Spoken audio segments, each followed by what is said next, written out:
Bonjour tout le monde. Alors, dans mes vidéos qui concernent les profils atypiques, et moi en particulier, Pierre Kelmar, mode d'emploi, je n'arrête pas finalement de me répandre en critique vis-à-vis des personnes qui ne parviennent pas à communiquer avec moi de façon optimale et qui restent au seuil de la vraie communication, mais j'oublie aussi de me regarder moi-même et de me dire que souvent, je ne sais pas si on peut utiliser ce terme, parfois, quelquefois, au moins, on peut dire ça de façon sûre, j'ai adopté vis-à-vis d'autres personnes, atypiques elles aussi, mais atypiques d'une manière différente de la mienne, et ces personnes-là, je n'ai pas répondu à leurs besoins de communication parce que nous étions deux personnalités atypiques, mais qui circulaient, je dirais, sur des voies parallèles.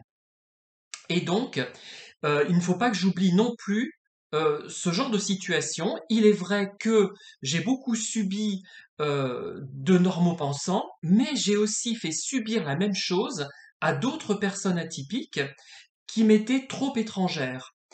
Je vais peut-être prendre quelques exemples, mais je suis un petit peu triste par rapport à cela et je le regrette donc, évidemment. On ne peut pas communiquer efficacement avec personne. Parfois, ce qui se passe, c'est qu'on communique, mais à contre-temps. Il m'est arrivé, par exemple, de repenser à certaines personnes que j'ai connues par le passé, avec lesquelles cela n'a pas fonctionné, alors que c'était probablement, enfin, il y en a eu quelques-unes qui me reviennent à l'esprit comme ça, qui me sont revenues à l'esprit, alors que c'était probablement des gens très intéressants mais atypiques, mais moi je ne les ai pas compris et je les ai un petit peu rejetés. Alors je vais prendre aussi des exemples par rapport à l'art en général, à la littérature, à la musique. Prenons par exemple des remarques vis-à-vis de l'art en général. Alors je pense notamment à la salle d'art moderne qui se trouve à Thiers. Alors il y a eu des moments où j'ai beaucoup apprécié ce qui était exposé et vraiment j'ai compris à ma façon, du moins, je ne sais pas s'il fallait comprendre cette chose-là, où voulait en venir l'auteur de ces œuvres d'art, les auteurs, euh, du moins j'ai donné un sens à ce qu'ils avaient fait. Ce n'était peut-être pas le sens qu'il fallait percevoir, mais moi j'ai trouvé mon compte et c'est finalement l'essentiel.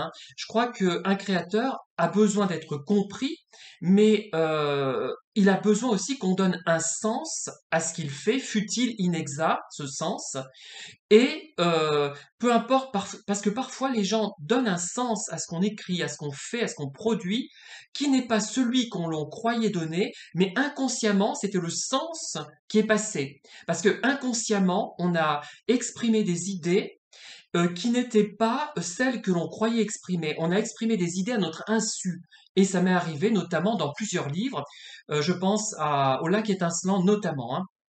Il y a d'autres.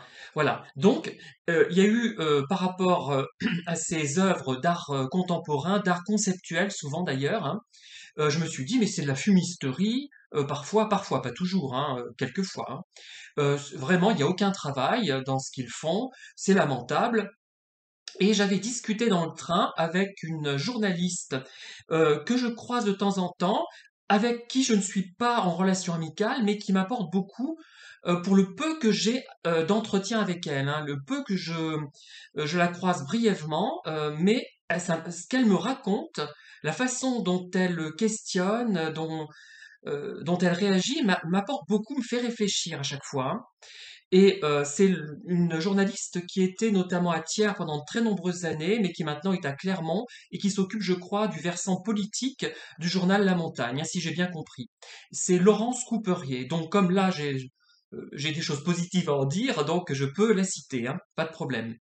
Et à un moment donné, j'avais parlé justement de ces expositions d'art moderne. Et j'avais dit, mais vraiment, il n'y a aucun travail dans la dernière exposition que j'ai vue, c'est scandaleux, ce n'est pas normal, je trouve que c'est du gâchis.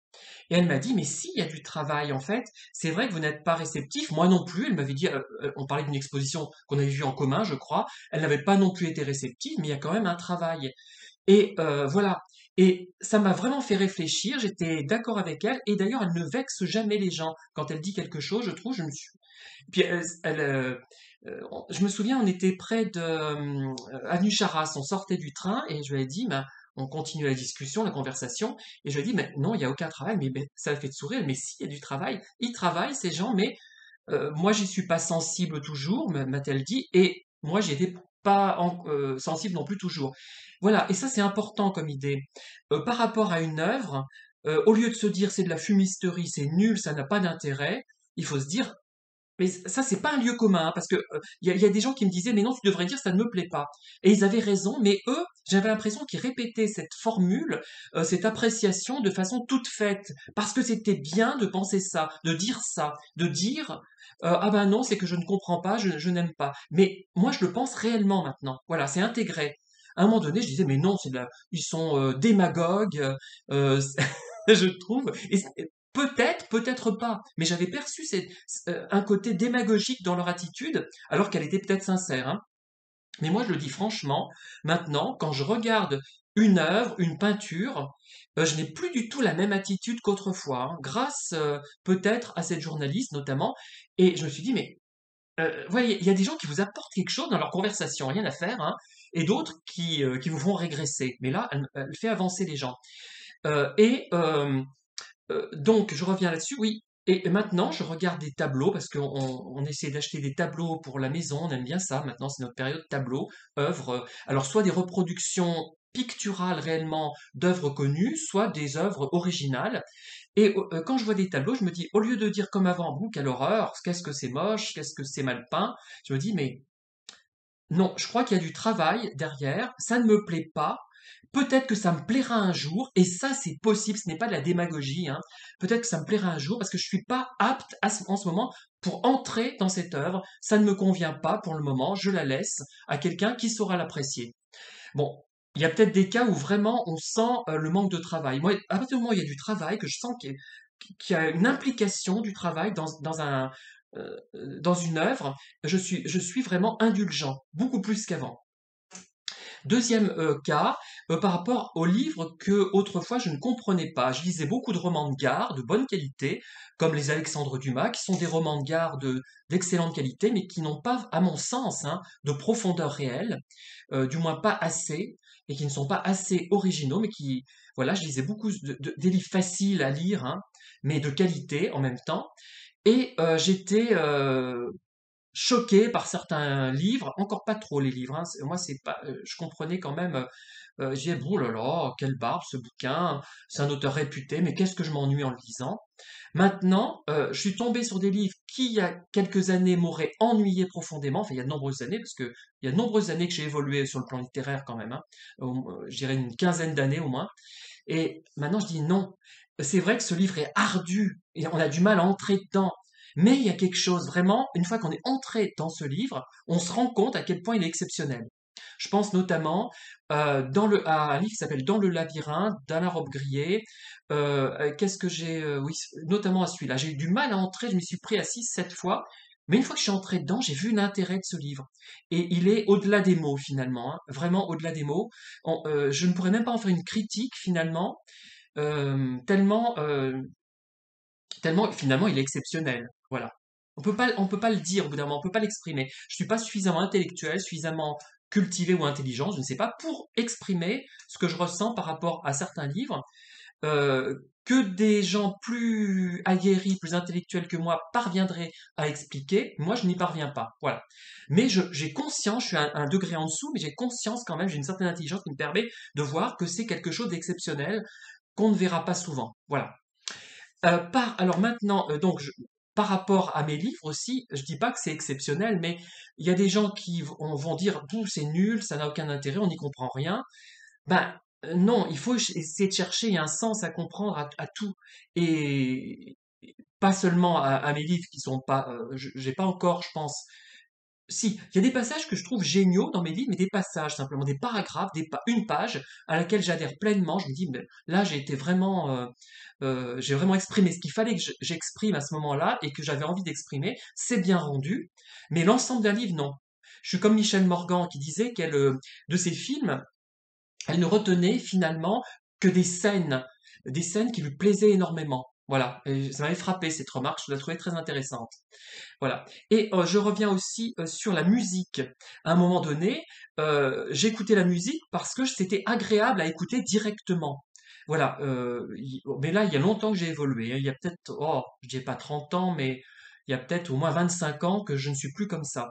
Par exemple, j'étais tombé sur un opéra d'Henri Sauguet, Les Caprices de Marianne, hein.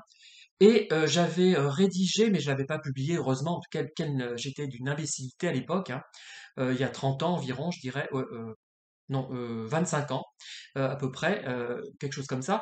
Et je trouvais ça absolument nul, il n'y avait pas de musique, il n'y avait rien, pas d'intrigue, pas d'intéressante.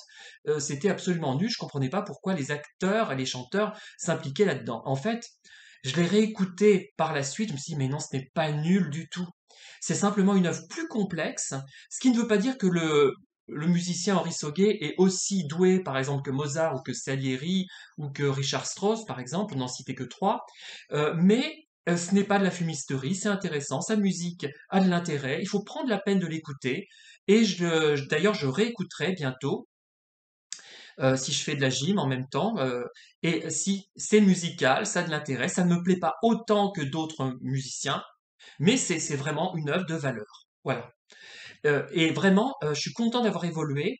Et par rapport, j'en reviens donc au thème, enfin directement, là c'est lié au thème que j'ai traité au début de la vidéo. Il y a eu des personnes très bien que je n'ai pas su repérer parce que je n'étais pas au niveau spirituel, j'aime pas trop ce terme parce que c'est tellement galvaudé, on va dire au niveau spirituel entre guillemets, arrivé au bon endroit, j'étais pas en phase avec cette personne. Je les rencontrerai maintenant, ces personnes que j'ai malheureusement pas dénigrées parce que j'ai gardé mes idées pour moi. Si mentalement un peu, je dis bon, je suis là, qu'est-ce qui est compliqué, je comprends pas où ils vont en venir. J'étais comme moi, je suis, enfin, j'ai été avec ces gens comme moi, comme on est avec moi actuellement. On se dit, bah celui-là, ce qu'il écrit c'est nul, il n'a pas d'intérêt, il est compliqué. Tout le monde dit il cherche la petite bête, il est trop, il tourne, enfin il va pas directement au fait, etc. Et j'ai été pareil moi aussi. Donc en fait, ça viendra d'ailleurs en lien avec ma prochaine vidéo. Donc j'en reste là. Donc je m'excuse, je présente mes excuses plutôt aux gens intéressants, riches, atypiques que j'ai pu croiser au cours de ma vie et que je n'ai pas su repérer parce que je n'avais pas le niveau requis pour le repérer. Je n'étais pas en phase avec eux. Nous étions sur deux chemins parallèles. Voilà. À bientôt pour une prochaine vidéo. N'hésitez pas à liker, à diffuser la vidéo et à me faire part de vos commentaires.